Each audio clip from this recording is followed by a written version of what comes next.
we often just like skip what the real issue is that we're trying to address, and we jump to like just a solution. I don't know if we've ever really explained why you even need marketing, let alone what your problem with marketing is. So to me today, like I know we've been focusing a little bit on marketing recently, a little bit more than usual. And the reason internally we're processing this is because we're recognizing that the words being used are not getting through.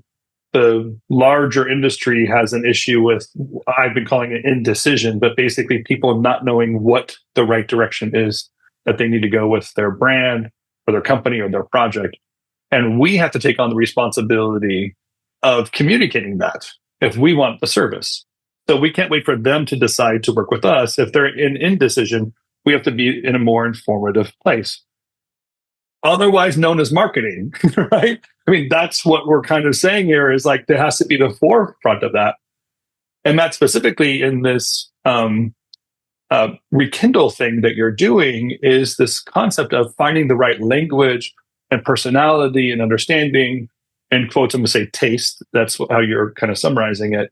That does that breakthrough. So we kind of often skip the, like, what's the big picture that leads us into these small conversations. But I just thought maybe it would be good to tell people how we've identified what these issues are and then how we see it, so that when we talk about our concept today, the concept makes sense in the bigger picture. Yeah, and I certainly, from my experience, the reason a lot of people avoid marketing is because it just feels exhausting, because you feel like you have to do a lot of it, and you have to like the fact that you feel like you have to do a lot of it, and it's uncomfortable for you to do in the first place, so it just puts you off. And so I think it's good to talk about what good marketing is, what bad marketing is, so you can find out what's going to actually work for you and what might even excite you about it. Yeah, that's smart. Before we go too far, let's just welcome everybody. Hey, everyone, this is Wednesday afternoon. It's great to be with you once again.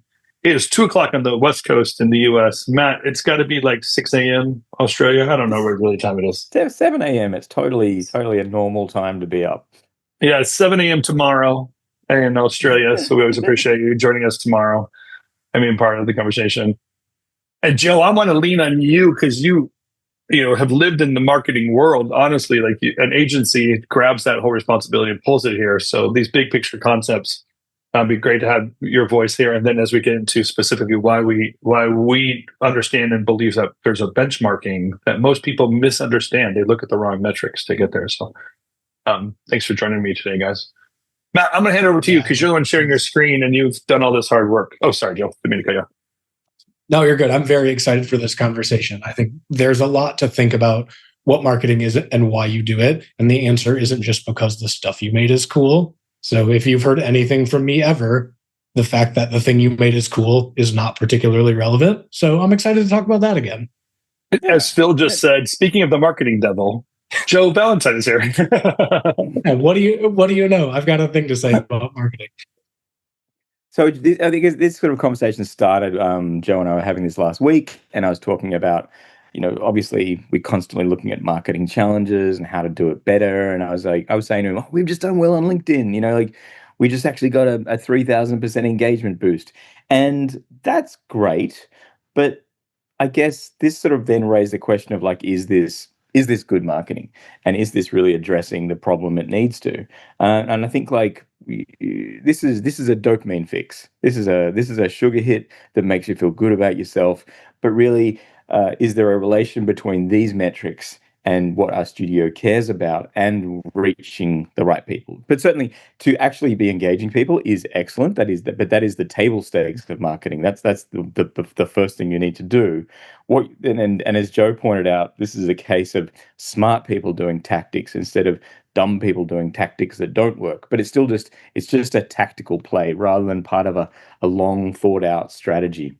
And Matt's being kind and not airing me out, but he was very proud. I'm going to air myself out and him. He was very proud to show me his 3,000% increase in engagement. And I was just like, can you explain to me why I should give a shit? And so we had a little bit of a back and forth, hence where we're going next. But I think it's a provocative question we should all be asking ourselves. Okay, we made a thing that was awesome. We shared a thing that was awesome and said, look at how awesome this thing was. Some people saw it, liked it, maybe said, great job, Studio, your thing is awesome. Then what? Like, what am I supposed to do with that information? That's kind of like the genesis of the conversation that Matt and I had that led us here is like, okay, cool, so what? Yeah, and it's the difference between doing something and doing nothing. Yeah, but so let me summarize where people misperceive this, right? They often just think it's a numbers game.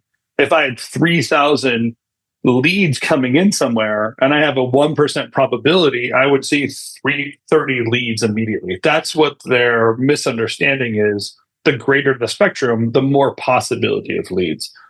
And kind of where we're going to go with this thing is like, not necessarily. You're just looking at a bunch of impressions, but that doesn't necessarily mean they're qualified or legitimate leads for you, right? That's kind of the misunderstanding. Okay, cool.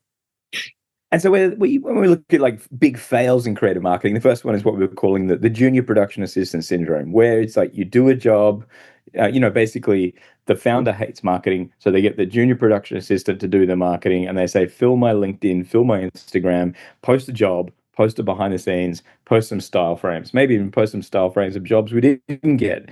And the thing is, if you're working and doing ads, you're just putting more ads on the internet, which is already saturated by ads. So not only are you doing your client's work for you, but you're not showing anything of yourself. You're only showing you're capable of doing work, which is good, but it's not amazing.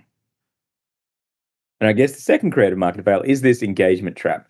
It's that difference between posting more stuff versus trying to create measurable business outcomes. So when you are flooding the internet with your work, and you are flooding the work with stuff that doesn't yet have an opinion, is there a point to it? And is there an outcome you're trying to achieve by this? Or are you just trying to put up more things? And, Hung and Lauren are saying it in the comments. You already know where we're going with this. The platforms we use have trained us that the marketing metrics they report back to us have value.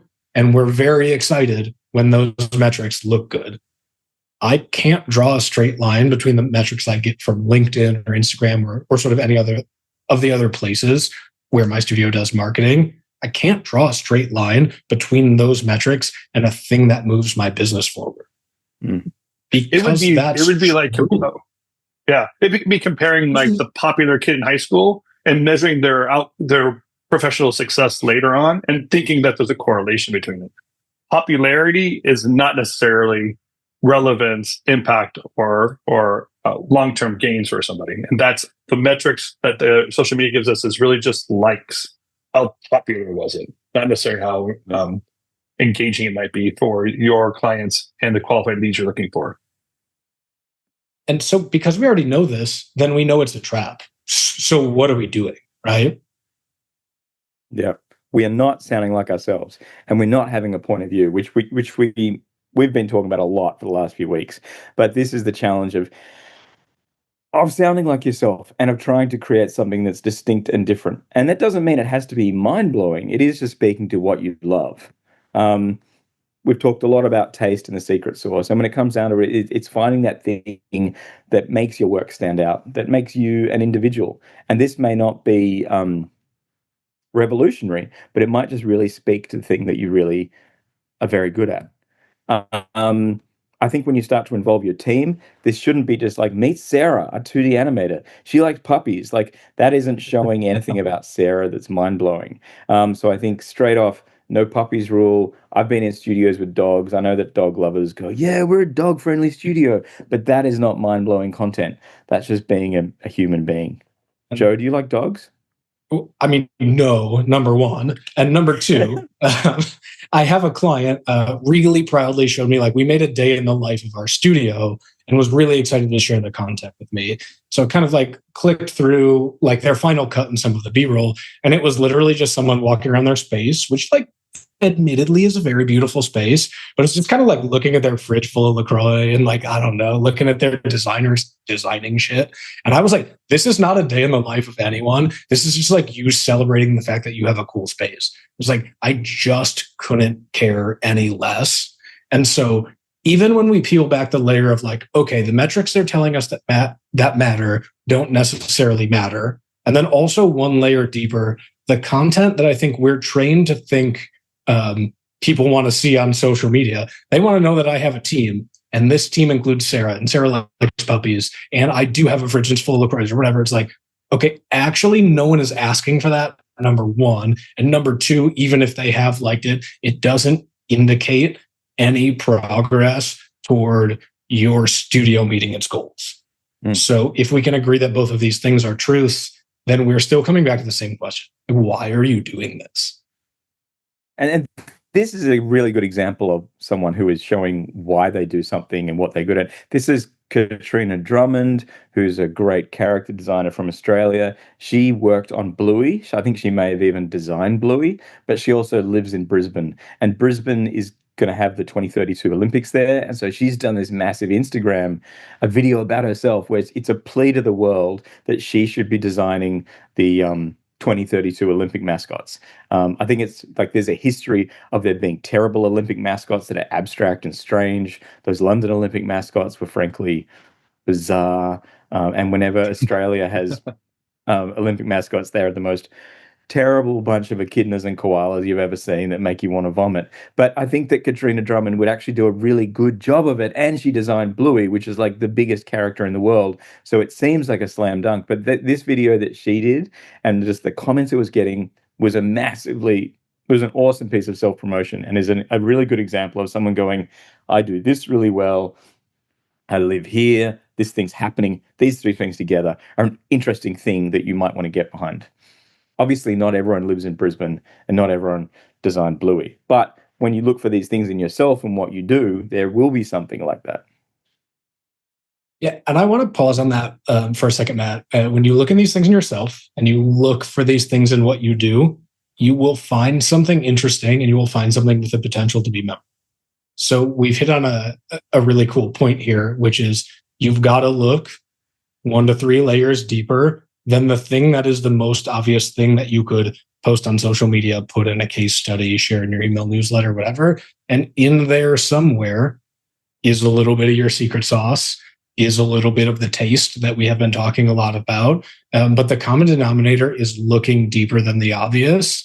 And, Tim kicked this conversation off by articulating why we need that, because there's a whole lot of people saying the obvious right now, and it's getting easier and easier to post content no one cares about. You've got to do the work of asking yourself what you care about and why it needs to be shared with the world and why any other human being might just have a slight chance of giving a shit. And then we're getting to a place where you have some content that might serve your studio. Yeah. That's that's why we're using the term breakthrough. It's this concept of how do you break through the noise, the minutia, the AI garbage, and actually have a point of view that matters, that people are willing to come to you to discern what your value and expertise is from that value. Or the values from expertise, I guess. Yeah. And let's get to measuring that stuff. Because, there's a great book by John Doerr called Measuring What Matters. And that has an OKR methodology we could go into, but we pulled out some real examples of our own. And I guess so we're talking about the wrong metrics to be measuring our engagement, reach, and impressions, but the right metrics are how many quotes have you got from target clients? What percentage of work do you do matches your desired speciality? And what activities do you do actually leads to the work you want? This is an example of benchmarking.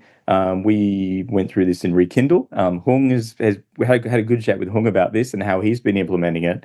But I guess the idea is you want to look at the inputs and the outputs of your business. So the inputs, you might be looking at, how many presentations do we do? How many articles do we do? How many sponsorships do we do? How many networking? What sort of awards do we enter? And what sort of social posts?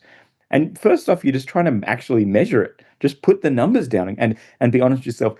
Which of these activities did I actually do? Because then once you start doing this every 6 months, every 3 months, you'll have something to compare it to. And that's what it's about, is actually seeing the difference in these activities and then the difference in what sort of outputs come.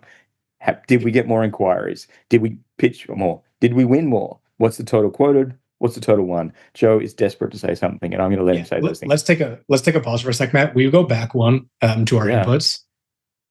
The reason I appreciate you articulating these inputs and putting them up there in this way is because it's leading us to not just the breakthrough in content, although I could talk about the need for point of view literally all day. So if you want me to run with that, I will. But when we talk about the numbers. No, when we talk about the breakthrough in benchmarking, this is where I want us to really, really focus for a second. The key, or sort of the unlock here for me, is committing to a bit of discipline and committing to setting a benchmark and then executing against it on a weekly, on a monthly, on a quarterly basis. So we've been using our social posts as an example of marketing because it's a really easy thing to pick on and because there's just an enormous number of terrible LinkedIn posts out there. But when we look at some of the benchmarks that you've put up here, how many presentations have you given digitally and in person? How many articles? I'm choosing not to call them thought leadership articles. You should let other people tell you it's thought leadership. Have you published on your site, on someone else's? Podcast appearances, things like that. How many relevant things have you sponsored? Or how many sponsored events have you gone to leading to networking? How many awards have you submitted for? And then finally, sort of the sum total of all of those things is like, should generate some of the social content that we're talking about. I think we can throw newsletters and other things in there. There are plenty of other viable marketing channels, but asking yourself how many you've done historically, making a commitment to how many you can feasibly do with the time and resources you have. That means your team and not just yourself. And then committing to acting with a degree of discipline to execute across that is the difference in inputs between sort of being like, oh shit, we haven't posted on social in a while, and throwing up something thoughtless like we've covered. And so there's something to understanding what the inputs are and committing to make sure that you're executing against them. That's really going to be part of the unlock here when we look at our benchmarks. And let's do a real world example of like how this could relate to something else, right? So if you stepped on a scale this morning and you were 4 pounds lighter than you were yesterday, and then you think, well, I think I walked about, 3/4 of a mile yesterday. It must have been what I thought might be about 3/4 of a mile. That's the answer. So today I'm going to walk 3/4 of a mile and I'll be 4 pounds lighter tomorrow. And then you go on the scale and you're not. You're like, basically, you're completely off on what your analysis was because you didn't actually have an intention. You're looking at just some random result, and then you're hoping that would project forward without any reality of measurement. If you actually want to lose 8 pounds, what you would recognize is like there are some routines and process, and you're looking for a sustainable weight. So you would work your way through a process daily, weekly, monthly, quarterly to gain that muscle mass or lose that weight you're trying to do. That's the real world example. We all know that. None of us are confused on how that works. But then we say the same thing goes with marketing. People go like, I know what I'm going to do. I'm going to guess how many. I'm going to put something up that I like. And then you get an impression hit and you're like, that must be the result. I should do something I like again. And then you don't get it. And you're wondering, what? I don't get marketing. And you're like, right, because you actually didn't have intentionality to begin with, something that could be measured based on the results and then improve over time.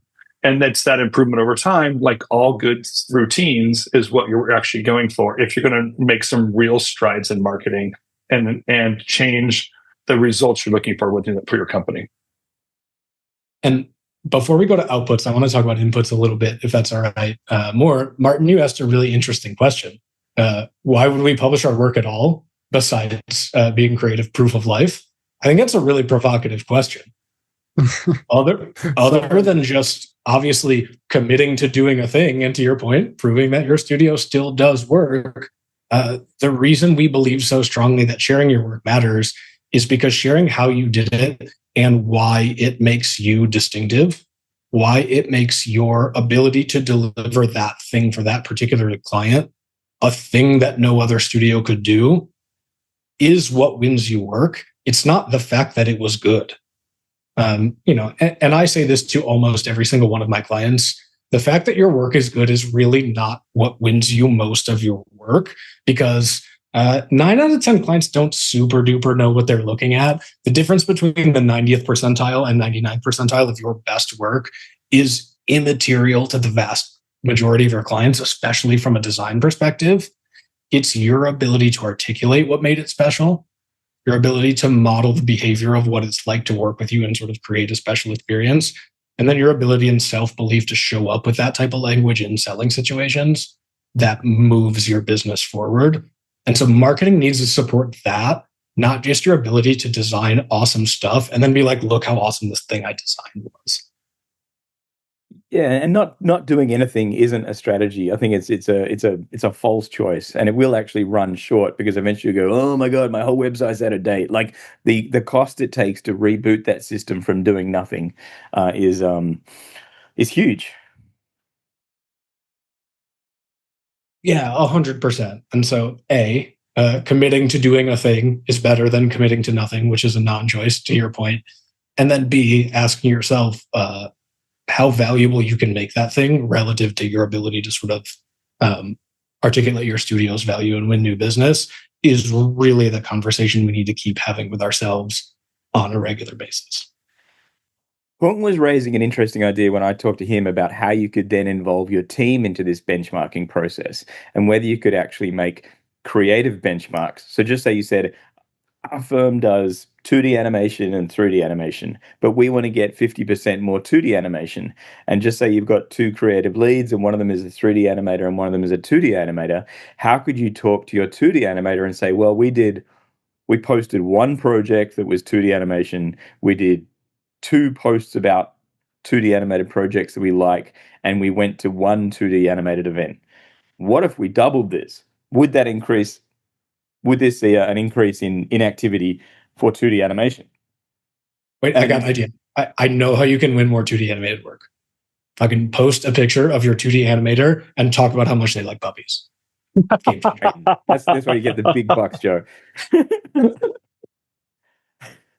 That tracks. No, but seriously, like algos. That's the depth of thought that sometimes goes into it. So I like the question that you've posed. Yeah. If we want more work that looks like this, where are the areas that we can increase, even double our effort to make that happen and expand what we're talking about when we're talking about marketing?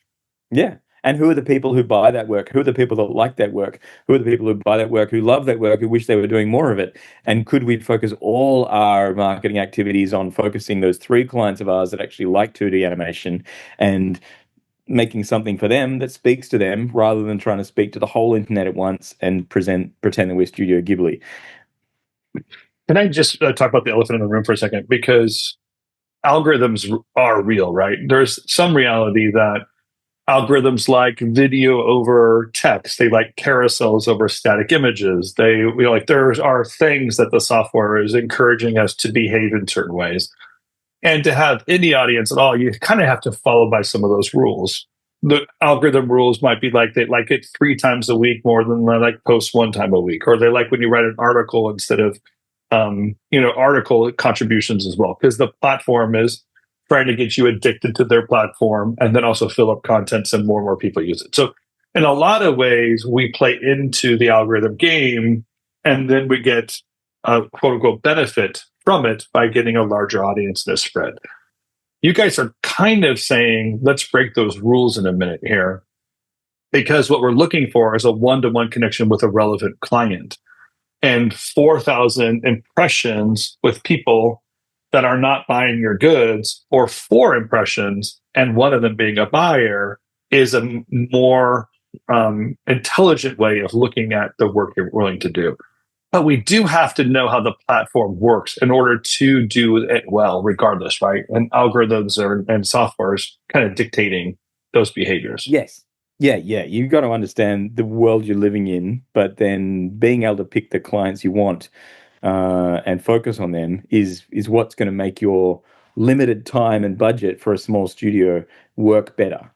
I've got an example for when I was at Deloitte where I kept getting asked, what sort of work do I want to do? And I would just say, I want to do bigger and better work. I want to do bigger and better projects. And I've been guilty of that my whole time. And I talked to this partner and he said, so you want to do bigger and better projects, right? You've got a team of 10. You need them to work in teams of 4 to 6 on 6-week projects valued at 250 grand each. This will give you a 2 million revenue target. That's your job. And that's your goal. And if you do that, you'll actually be doing bigger and better projects because you'll have bigger budgets. And in Deloitte, like I'd been trying to sell to 800 partners all the time. And then suddenly I could look at, and he said, when you look at partners who have a $250K budget spend, they're probably working on $10 to $15 million projects. And so you could suddenly go from focusing on 800 partners down to 15. And then I knew that 5 of them hated animation, and so there were 10. And then suddenly 5 of them I actually knew. So then I had to focus on 5 people and actually talk to 5 people who might actually buy my thing. And that was the first time I ever got writing a goal. Because previously I just had said to people, I want to make bigger and better work. That's it. Why can't you understand that, you numbnut? Yeah, that's what, when we're saying benchmark, we're really just saying something that's clear, intentional, and measurable. That's what we're talking about. And knowing what we're looking for in return from that effort. Certain types of client growth, and maybe in revenue, maybe a pivot or expansion into new sectors of work. Those are things that we're looking for as long-term goals. And then benchmarking, seeing what effort we've put in and the results we're getting from it, analyzing it, and then keep on going or changing it. That's real work. And by the way, not reactionary work. It's something very simple, very systematic, and something you can do on a week-by-week basis. This is what we need people to understand, and this is what we're encouraging. Like if you're going to run a studio and you're going to get into marketing, so one step beyond sales, you're going to have to understand how benchmarks work and be able to do the work and put that into it. Just the planning of it on the upfront and the analyzing on the back end are necessary pieces to it. It's not just posting puppies. We'll keep on talking about that all day long. It's going to be like, all of a sudden, we're going to have like some kind of posting puppy banter within community or something like that. It's a throwback to the conversation for years. Let's see what happens. There's plenty of bitchy cat people that will back us up. You know, like yeah. Lauren, I think you just offended Lauren. She must be a cat person there. Cat people have strong feelings, and they will totally have our backs. You know, they were like, enough of this dog palaver. Puppy people are just blinded by it. I love it. Cat people might be more strategic too. Well, and Tim, I think you've brought up an interesting point about like, okay, if we're going to move beyond sales, which is developing a body of work and then telling a body of human beings that because I have done this work, I am equipped to do this work for you. Now we're moving to developing a body of work and then developing a second body of work that articulates why your first body of work was valuable so that a broader range of human beings can see it. That's what we're talking about here. The first step is on a consistent basis, making sure that you're adding to a body of work that both shows and tells why your client work is worth earning your next set of clients. And so Matt and I talk about show and tell a lot. We geek out about words, and that's because in the design-driven industry, like I've kind of already said, we're going to point at a thing we did and be like, can't you tell how exceptional it is? The answer for the 999th time is no. Most people can't. And so we do have to do a bit of showing and tell. So once we have developed that, we've developed that body of work, we have to play by, to a certain degree, a set of rules to make sure that wider swath of people sees that work. But I think when we go to inputs and outputs, and I would actually love to talk outputs for a minute, Matt, if you're open to it. Yeah. Things like, if you post a carousel on LinkedIn, it does better. And if you post a reel on Instagram, it does better. Well, again, it does better relative to what? Does it do better relative to articulating the value of your body of work to your desired audience? Or does it do better at maximizing your reach? And what's the nuance between those two things? That's the question, I think, when we talk about benchmarking, that I want to break down and make sure we're focused on the right outputs, given that the right input is that sort of secondary body of work. Tim, what do you feel about outputs? Yes, to me specifically, what we're looking for is a long-term impact somewhere else within the business too, right? Any possibility for growth or need for growth is often the desire to create stability or find cushion and margin to reinvest back into your business for growth potential. Many of us are stuck in a feast and famine cycle because we don't recognize the need, prior to winning a project, the work that you need to do to keep a feed coming in. A lot of us, we just say the word sales, and we kind of confuse sales and marketing as one big push of, I did outreach, I sent some emails, I called people or whatever. Those are really great, relevant sales exercises. Marketing is often something that's invisible or we only do when we come around to it, or we only post something when we're proud of the work that we're doing. But I like what Joe said specifically, which is, hey, it's a secondary body of work pointing to the first body of work. It takes its own intentionality and understanding of maintenance to keep it going. Don't overshoot it. And then look at the measurable results you were expecting, meaning, did you actually affect cash flow? Did you win those projects? Did you increase the price for projects? Did you go from a $15,000 minimum to a $40,000 minimum because you elevated the type of clients you work with? Those are the real kind of benchmarks you're looking for as a business owner. I know popularity sounds really great, and you would look really, really great on a stage with other designers looking at you and thinking you look really, really cool and fashionable in your outfit. But that doesn't necessarily lead to new projects.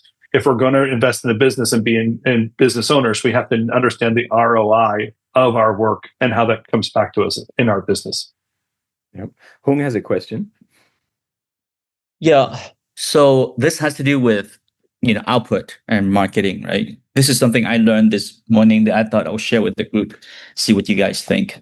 So I talked to a customer insights analyst, right? And I posed a question to her this way. As a vendor, not an agency, when we deliver a project, we never really get our hands on the final results, the final acquisitions, right? That's stuff that really matter at the end of the day. How many more customers you get, all that stuff. How do we solve for it? How do we get our hands on that, right? When we're so far removed from the process. So the suggestion that she made was, I thought was really cool and usable. But she said that, because she worked at Nielsen, in the past, so she's expert in this stuff. She said that, what if you don't ask the client for actual acquisition data? What if you ask the agency or the end client, you work brand direct, for projected data by simply asking if they met the projection or not? So that is not Venn metrics. That's real metrics, but it's the soft ask that lets you get to the real result without the real result, if that makes sense, if they're not willing to share. I thought that's brilliant. Yeah. I do think that's really interesting, Hung. I think there are a couple of other sort of doors into that room. The first is, and not to be overly critical, but every studio founder I have ever met says, I don't get access to data. And every single time I say, do you ask? And almost every one of them says no. And even the ones who say yes, I say, do you ask twice? And every single one of them says no also. Sometimes to get the thing you want, you have to do the hard thing, which is push a little bit outside your comfort zone. So number one, the data exists and you can get it. Number two, in addition to projected data, which I think is an elegant solution to letting your client off the hook a little bit, I think you can look at other sort of other qualitative metrics of success. You can ask your client or agency, right? What's going to make you look good if this campaign goes well, right? What's going to get you a promotion? Or what's an outcome that would make your boss super duper happy? And then ask later, hey, is your boss super duper happy, right? So you can ask soft questions and piece together, right? Best internal reception in company history and things like that, shared worldwide throughout company network, reaching 10,000 internal employees for internal comms. Those things are actual outcomes that mean your work was good, that are not necessarily tied to customer acquisition or hard data that are hard to get, but they prove that a human being asked your studio to do a thing, that thing accomplished its task, and that human being is happy with you, which allows you to tell a story kind of in a sales capacity that works better. And so I think the stress around making sure that the thing we produced just pretty far down the value chain from customer acquisition or kind of whatever the big metric is, it lets us off the hook a little bit from telling a story that thing succeeded, which, to your point, isn't really our job. But sometimes when you're looking for, because I'm trying to measure whether creative actually works, is always a brain strain. But sometimes you need to look read between the lines. Like if it's a new insurance company launches and then you go, well, they've been around for 5 years now since they launched, like that's successful. Or you might read an article about if it's a product launching, like how did that product sell in market? Like people write articles about these things if it's successful. So sometimes it's not just berating the agency going, did we get 472% or 354%? But you might need to just do a bit of detective work on your own. And there is information out there that you can piece together into that story saying, this launched, it sold well, therefore our video was part of that launch, and it is safe to assume that it was successful. Yeah, that's smart. That's I mean, I awesome. think there is some Tim, smoke and mirrors. Hey, sorry. Tim, I think I think that gives me the idea that a speaker suggestion would be great if we can bring on someone from Nielsen or customer insights type of person. Just imagine we work on the far end of that, not understanding the end results. Having that is building ourselves up to be more agency, right? Yeah, that's smart. Just understand what people are often asking for and the return they're asking for. I love that idea. I was going to say, like, there is some like smoke and mirrors with some numbers, and people know it. So they're trying to navigate through the like what is puffed up numbers and what the reality is. That can often lead to people not sharing numbers with you because they are not necessarily confident in the numbers that they're getting.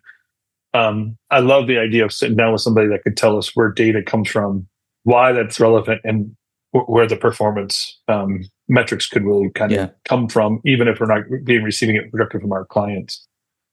Yeah. I mean, just like for us to be armed with the same language that our clients speak, going to a meeting, just like that's super useful as well. Yeah, smart. I like that idea. Thanks, Hans. Let's go back to our outputs, Matt. Will you pull that slide back up, please? Yeah.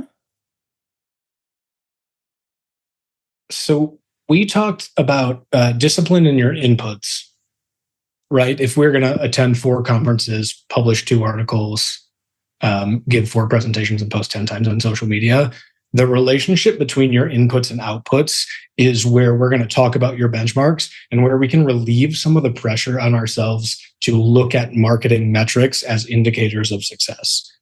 If there is a direct correlation between any of your marketing metrics and any of your marketing inputs, right? The number of things you created and put into the world, the number of things you added to your secondary body of work, and any of your outputs, anything that indicates progress toward a new or expanded business relationship, you can ascribe that correlation and test and learn to see if that correlation holds up over time and at scale.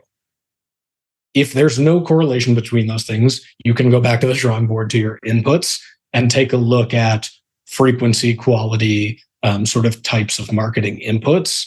But we can relieve ourselves of the pressure of asking how many human beings liked our LinkedIn posts or what the open rate on our newsletter was. Spoiler, no one wants to read your newsletter, right? Like we can relieve ourselves of that pressure. Read your newsletter. Thanks. I got 6 subscribers to my Substack and one is my dad. I just launched it. But we can relieve ourselves of some of that pressure by saying, oh man, I released this point of view driven content that broke down how we achieved X for a client, and a similar client, I'm now having a conversation with a similar perspective client who saw it because I asked. Cool. If there's a relationship between those things, then you should keep doing the input and see if there's a scalable relationship to the output. And then when we talk about benchmarking, we're really just describing correlations between inputs and outputs and all of the things that go in between. How many sort of puppy pictures did we post? I'm seeing it all over the place with the agency folks at Cannes right now. My old boss is doing a podcast right now, sipping coffee and talking about all the sort of like presentations he sat through at Cannes. Hope you don't see this, Nate. I love you. But it's really tone deaf and it's sort of in poor taste. And like no one is asking for what it was like to stroll along the beach at Cannes this morning, but he is continuing to sort of put that content in the world, and it's not related to the agency POV at all. And so I don't think that there's going to be a relationship between that marketing or marketing content as an input and the business development output that he is seeking, because it's not driven by what makes the agency special. And It's content born out of convenience. So, and let's get like super practical as we bring this home a little bit too. We often in the benchmarking process, we're basically saying track measurable items, right? I think when it comes to we'll call it the inputs, let's encourage everyone. Don't do it retroactively. So don't ask yourself a question on a weekly basis. What did I do last week? And then count them up. 5 posts, 3 presentations, what have you. Give yourself a benchmark on Monday of what you expect by Friday. So looking forward, I'm going to post 6 times. Give yourself that work product and output it. I'm expecting to do 3 presentations. And if you look ahead, it's so much easier to put those expectations out there and then meet those needs than it is to retroactively look backwards and do some analysis. You might look backwards when it comes to the outputs, though. And you could say, hey, on a weekly basis, I'm going to log into my analytics. I'm going to take this number and type it right here. And this is where you're getting past the junior production assistant syndrome or whatever you guys, it's a total Joe name. It's just like a rant of like every derogatory model. But like now you can actually get some help because you could say, I simply just need you to log into my Pipedrive and count these numbers and put that there. Or during your regular weekly routines, you can capture them. During your production meeting, capture a number. During your sales meeting, capture a number. Finance meeting, capture a number. And then be able to start tracking that. I love Google Sheets. Please just use Google Sheets. Don't spend 7 weeks creating a Notion database to track these things, to make some graph that you're never going to look at. Just simply put this information as easy as possible into a grid. What we're looking for is a long-term pattern that you can recognize when you do a certain effort, you get a result, and then you have some control over it. That's what we're looking for. So you're looking for a return on your time that way. It's going to take a few weeks, take a few months to start establishing that pattern, but we're just encouraging you, begin benchmarking now so that you get those like that feedback and that encouragement you need from the work that you're doing. Hung has threatened you. No, he's already making I know, whatever. I can create a spreadsheet in 30 seconds on it. I'm just kidding. And one build I'll give to that, Tim, when we're thinking about benchmarking our inputs, you can give yourself permission to look monthly or quarterly on your inputs. We're running businesses. It's hard. You don't have all the time in the world for marketing. If this quarter you want to post on social 10 times, fire off 2 newsletters, and deliver 1 presentation, and that's all you can do, and you don't have to look weekly at that number, that's okay. There's plenty to start for a quarter. You know what I mean? Give yourself permission to utilize the resources you have and not the ones you wish you had. But then don't not do it. Commit to the things. Joe, I love that idea, by the way. Because I think we think quarters ahead. Oh, this is the summer quarter. You have some expectations. Think about how the summer might work, what might be relevant, and make a plan and post forward. I love that feedback, because really just to be dogmatically making a bunch of stuff and no understanding of what's going on in culture or timing of a season or whatever, that's kind of foolishness too. Marketing often meets that message where it needs to be. Yeah. And by measuring, even if the numbers are small in your activities, you can still see which of these work, which is the goal and the point of doing it. All right. So before we wrap up, I would be a fool to not use this to do our own marketing, because there are some big things coming up in the next few weeks in RevThink, and it's great to have some people to spread this news to. First of all, just so everyone knows, we do quarterly confab groups. These are small groups we meet up in, business owners talking to other business owners. The topic for each group might change. Joe often focuses on sales, and he's going to do a group coming up soon, more of an open forum. Matt, you're talking about marketing. You're obviously also kind of dedicated to a different time zone, so Australia's there. I do a small group, often talking about changes in industry. Nico is doing a small group focusing on small businesses. We have these small groups, all I'm saying, topically there. And the next, those are wrapping up for this quarter. They're going to launch again the week of July 7th. We would love all of you to be part of a small group. There is a minimal cost to that. And if that cost is too much, please let us know. We'd rather have you in the group than not. We just want the engagement there. We think that's one of the strongest things that we're doing right now. Also very exciting, in kicking off my small group in next quarter is going to be based off of Blair Enns' book called The 4 Conversations. And the author himself, Blair Enns, is going to be part of the conversation with us. He's going to do a kickoff meeting with us on July 2nd talking about his book, what that means and relevant. And then he'll work with us and check in with us throughout the quarter just to kind of keep us on track as an author. I love that he wants to be part of that conversation with us. So our small group is doing that. All the small groups are great, by the way, and you can be in more than one small group. So that's a big thing that's coming up. Think of it, July 2nd is the webinar with Blair, and then we're going to kick off small groups on July 7th. In addition, Matt is rekindling Rekindle. And this time we've actually found what we're calling AQ, or aesthetic intelligence. And we're going to start understanding how these words impact the long-term messaging for your brand. So we're bringing out some new technology, some new visibility with Rekindle as we do a relaunch. Matt, you're going to do a webinar for us mid-July, and we'll be kicking that off before the end of July too. So as we're kind of wrapping this stuff and pushing this stuff out there, we want all of you to know what's going on. You definitely want to make that taste measurement more concise and more useful than last time. Yeah. Make that all right. Look at, I actually marketed our own marketing channel. This is really great. I often forget to just tell people what's going on, but we did it. Look at us. Yeah. Proud of us. All right. Thank you all for coming. It's really great having you part of the weekly briefing with us. I know people are watching this after the fact too online. So thanks for being part of the community.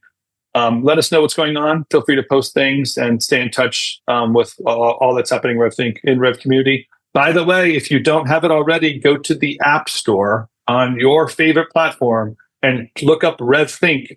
There's an app-based version of Community you can have right on your phone. Just download the RevThink app and it'll log you right into RevCommunity, be part of it, and not have to go find your desktop to be in part of the conversation. Joe, Matt, thank you guys for pulling this together today. I appreciate you guys.